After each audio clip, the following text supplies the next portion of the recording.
Osman Gazi, 1299'da Yarhisar, Bilecik ve İnegöl fetihlerinin ardından Geyve ve Gölpazarı bölgelerini de topraklarına katmıştı.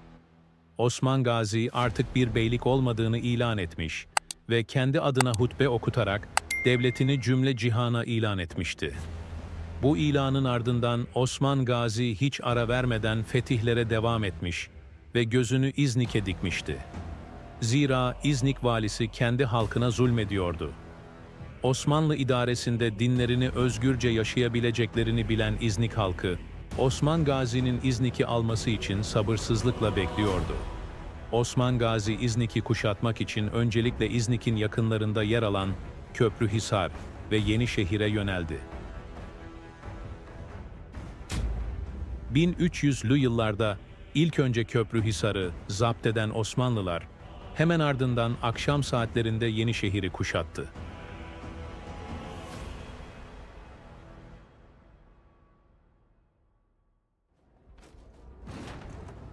Osmanlılar, gece saatlerinde Yenişehir surlarına dayanmıştı. Mancınıklar hiç durmaksızın kale surlarını dövüyordu. Ara sıra alevli gülle fırlatılıyor ve çıkan yangınlarla kaledekilerin işi iyice zorlaşıyordu. Öte yandan Koçbaşı da hazır edilmişti. Sabah saatlerine kadar süren kuşatma ile mancınıklar yardımıyla nihayet Yenişehir'in surlarında gedik açılmıştı. Askerlerin birçoğu bu saldırılar karşısında alevli güllelerin çıkardığı yangınlarda yanarak veya kalenin surlarından düşen taşların altında kalarak can vermişlerdi. Osmanlı Alpleri gün doğumunda iyice savunmasız kalan Yenişehir'e yürüdü.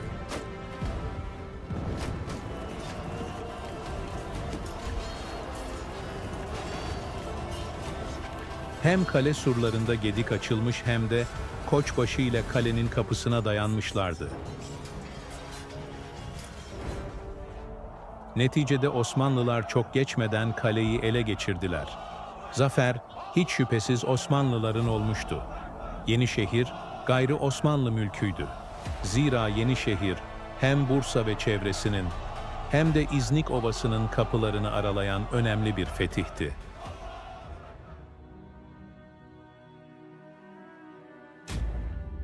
Osman Gazi, Yenişehir'i Osmanlı'nın yeni başkenti yaptı. Osmanlı Beyliği'nin kuruluş yıllarında Osman Gazi'nin ilk önemli hedefi İznik oldu. 1300'de Yenişehir'in fethinin ardından İznik'i kuşattıysa da son derece sağlamlaştırılmış olan İznik surlarını aşamadı. Osmanlılar günlerdir İznik surlarını aralıksız dövüyordu. Kalede nadiren de olsa gedikler açılıyor. Fakat İznik askerleri bu gedikleri hızla onarıyordu. Alevli güllelerle çıkan yangınlarda hemen söndürülüyordu. İznik'in surlarına kurulan mancınıklar ise Osmanlılar tarafından yok edilmişti. Dolayısıyla İznik askerleri Osmanlıların mancınık saldırılarına yalnızca oklarla cevap verebiliyordu. Osmanlılar boş durmuyor, bir yandan da Koçbaşı ile kale kapısını zorluyordu. Nihayet kale kapısı iyice zayıflamış ve kırılmıştı. Fakat tam bu sırada Osman Gazi bir haber alarak kuşatmayı durdurdu. Hemen yakınında bir gözetleme kulesi yaparak İznik'i abluka altına aldı. Oğlu Orhan Bey de babasının siyasetini takip ederek bir süre bu ablukayı sürdürdü. Kuşatma devam ederken Osmanlılar kale çevresinde güvenlik tedbirlerini en üst düzeyde almıştı. Fakat İznik valisi bir şekilde İmparator II. Andronikos'a haber yollamıştı. İmparator, İnegöl, Yarhisar ve Bilecik fetihlerinden ötürü Osman Gazi'ye sinirli iken Köprühisar ile Yenişehir fetihlerini ve İznik'i abluka altına aldığını öğrenmişti. İmparator, paralı askerlerinde yer aldığı yaklaşık 8.000 kişilik bir ordu hazırlayıp İznik'e göndermişti.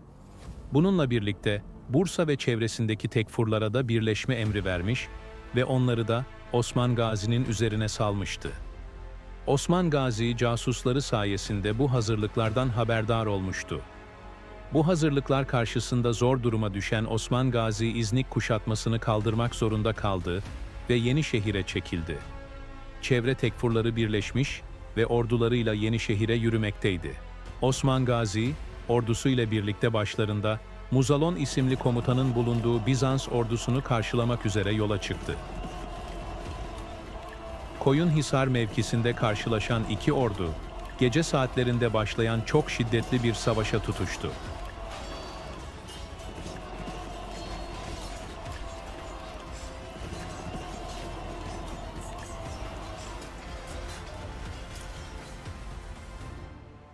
Osman Gazi bir kısım askerini ormanda saklayarak kendisinden işaret beklemelerini söyledi. Amacı, Muzalon ve ordusu karşısında zayıf gözüküp onları kendilerine çekmekti. Ve plan aynen işledi. Muzalon, Osmanlıların sayısını az görünce hemen saldırıya geçti. Kendisi ise bir kısım asker ile birlikte geride bekliyordu. Kesin kazanacağını düşündüğü sırada Osman Gazi işareti verdi ve saklanan yiğitler ortaya çıkarak Bizans askerlerini ok yağmuruna tuttu. Oklar bittikten sonra pusatları ile desteğe geldiler ve Bizans ordusu hüsrana uğratıldı.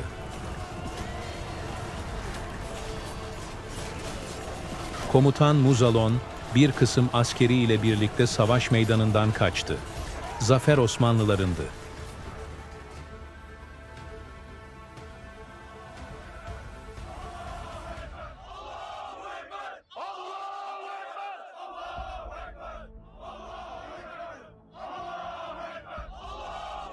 Bu zaferin ardından Bizans direnci büyük ölçüde kırılmış ve bunu duyan nice gazi Osmanlı topraklarına akın etmekteydi.